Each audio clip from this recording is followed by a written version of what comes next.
Good morning and welcome back to our COVID-style partner updates. I am so excited to have Charlene Donchez Mowers on the line. She is the president of the Historic Bethlehem Museum and Sites. It's a mouthful, but you all have a lot going on, so it's worth the mouthful. So in preparation for this call, I kind of got so overwhelmed by how much there is to offer by Charlene and her team. And, we're really excited for her to just kind of give you an overview today of what that looks like and talk about some exciting things that they have going on. So again, Charlene, I always start these things and I do all the talking, but thank you so much for joining us this morning. Thank you, Bree, for having me. I'm delighted to be with you and part of this series. Historic Bethlehem Museums and Sites is a fascinating institution, and we are a small staff, but we are responsible for 20 historic buildings on approximately 20 acres of land in various places in downtown Bethlehem. We have a 6.5 acre farm, Burnside Plantation, which is on the National Register of Historic Places. We have two National Historic Landmarks, the 1741 Gemein House and the 1762 Waterworks. The Gemein House is believed to be the largest 18th century log structure in continuous use in the United States. It's never been empty. It was actually lived in until the 1960s when it became home to the museum. The Waterworks is America's first pumped municipal water system right here in Bethlehem. We have the Kemmerer Museum of Decorative Arts, the 1810 Bindi House. I could go on and name all of our buildings. It's a lot. We do a lot with our buildings and with exhibits and tours and carriage rides and all manner of things.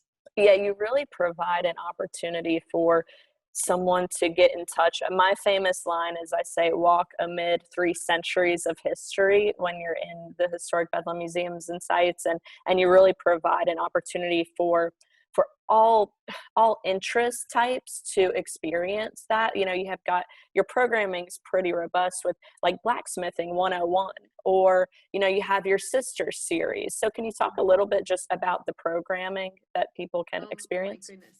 We have 7 different walking tours, actually 8 this year. We just added another one, Mystery and History in the Colonial Industrial Quarter, for the month of October. And so we have 7 different topic specific walking tours that we offer at various times of the year. Non-COVID, we have tours inside our buildings, the Kemmerer Museum of Decorative Arts, one of only 11 museums dedicated to the decorative arts in the United States.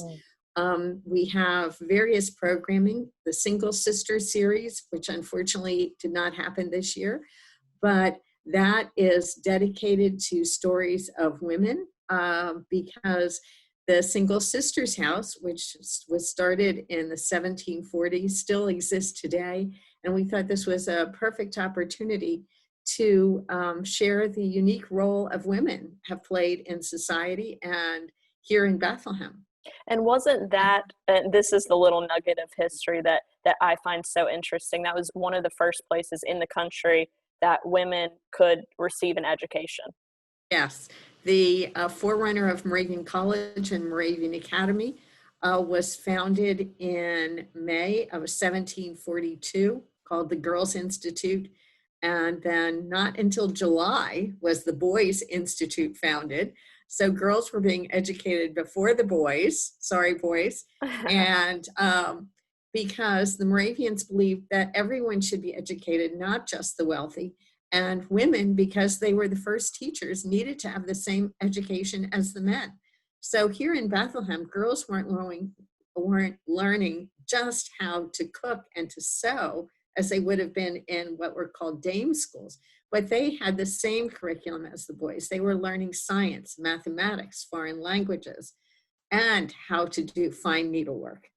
It's very really robust cool. Education. I mean, I just personally appreciate them for kind of leading the way and providing that, equality. It's a great thing to see. So let's talk to, I know that Historic Bethlehem Museums and Sites is an affiliate of the Smithsonian that folks might not. So can you talk a little bit about what that affiliation means? We are very proud to be one of about 200 affiliated museums across the country. The Smithsonian has an outreach program to find other institutions with which they want to have a special relationship. And this has been very much a positive for Historic Bethlehem Museums and Sites.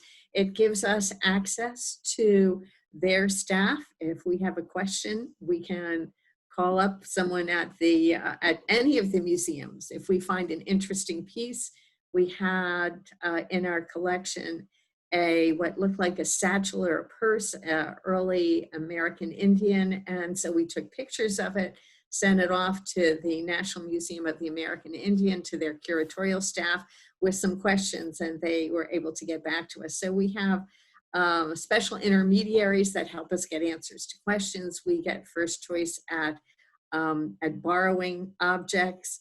Our members can get a discount, can become members of the Smithsonian at a discount by becoming members of Historic Bethlehem. So it's a very, very positive way for us. And it also gives us ties to other Smithsonian affiliates around the country. The National Museum of Industrial History, which is also here in Bethlehem, and the National Canal Museum in Easton are the only other two affiliates in this region.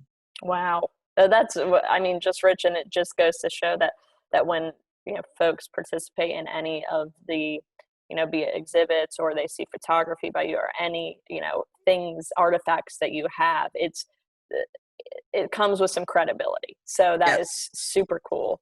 One of the other things that I was really excited to talk to you about, and just in preparation for our discussion today, I was able to even dive in a little bit more to what I think is super cool. So you and Historic Bethlehem Museums and Sites are a candidate for something really exciting. And I just want to kind of tee it up to our audience members. Think Great Wall of China, Pyramids of Giza, the Acropolis in Athens, the Sydney Opera House. So Historic Bethlehem Museums and Sites is on the candidate for a World Heritage Site.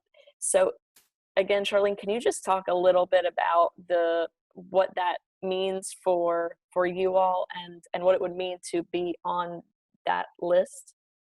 Well, there are only a little over 1,100 World Heritage Sites in the entire world. And something called Historic Moravian Bethlehem has been listed, has been shortlisted, I think would be a better way to say, for nomination to the World Heritage List. There's a whole process. We've been working through this for, at least 15 years. It takes a long, long time, but we are very close to being put forward by the United States to receive this recognition, which has to be approved by an international commission made up of over 20 foreign countries. So we are officially on the US list. We have the highest recognition we can possibly get in the United States. There is nothing higher than being on this special list of the United States that has been approved by our country to be put forward in nomination. So we are just thrilled. It's 14.7 acres here in downtown Bethlehem. It includes Central Moravian Church. It includes a building of Moravian College. It includes the Sisters House, Bell House, Gemein House complex on Church Street, God's Acre, the cemetery, and down into the Colonial Industrial Quarter. So if you think of that swath of land in downtown Bethlehem, that's what we're talking about.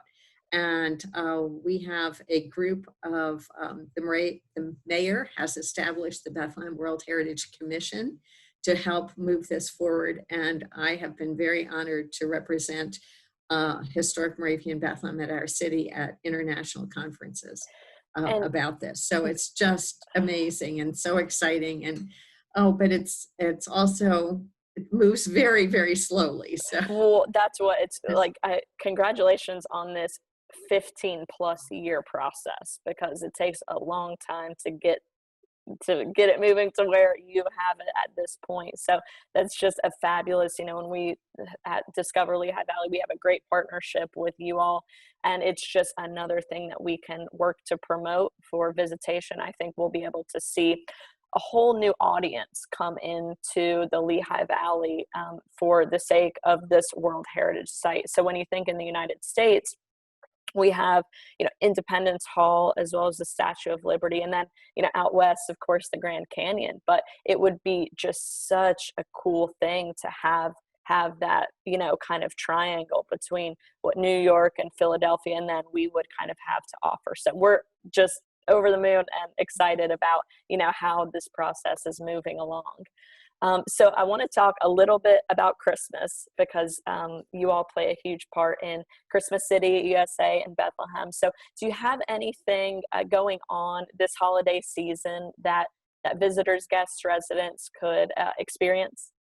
Actually, yes, we are in the throes of doing the final planning right now.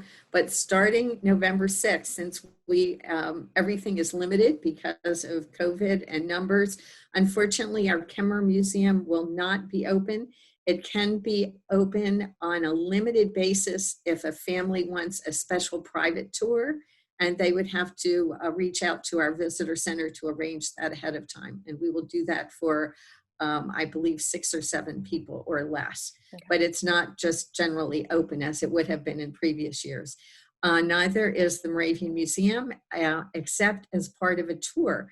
We are doing a special modified Christmas City stroll this year, and the Christmas City stroll will take you on a walking tour, but it will also include the Gemeinhaus, because the Gemeinhaus, home of the Moravian Museum, was home of the very first documented Christmas tree in America in 1747. Oh, so very people cool. will be able to see what a 1747 Christmas tree looked like. Obviously not the original, but our interpretation of what that would have been. So that is a modified tour because of COVID. We will not be able to do our traditional Bethlehem by Night bus tours, but we will be offering the walking tours much more often, 4 days a week, Thursday, Friday, Saturday, Sunday, for 6 or 7 weeks, starting Friday, November 6th, but mostly Thursday through Sunday, the rest of the time through December 27th.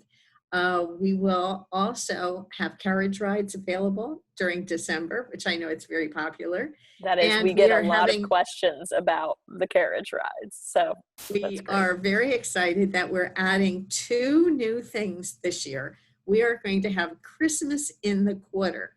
Then the Colonial Industrial Quarter will have special activities for children. We will have a Puts display, which is an expanded nativity scene talking about the Christmas story in miniature. We will have a gift shop, a little pop-up shop from our visitor center. Part of it will be there. We will have 6 warming huts that families or couples can sign up for. So they will be heated. You can pick up takeout from one of the restaurants downtown and come in and stay warm and eat in your own little hut. You can use it for an hour and then it'll be cleaned, and then there will be a next group to come in. Sure. And there will also be a different food truck, I believe, every week. We're still finalizing that. And that's Christmas in the Quarter. The buildings will be lighted.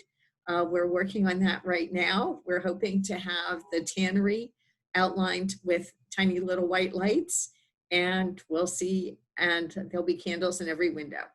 Then out at Burnside, we are going to be having a traditional Christmas green sale.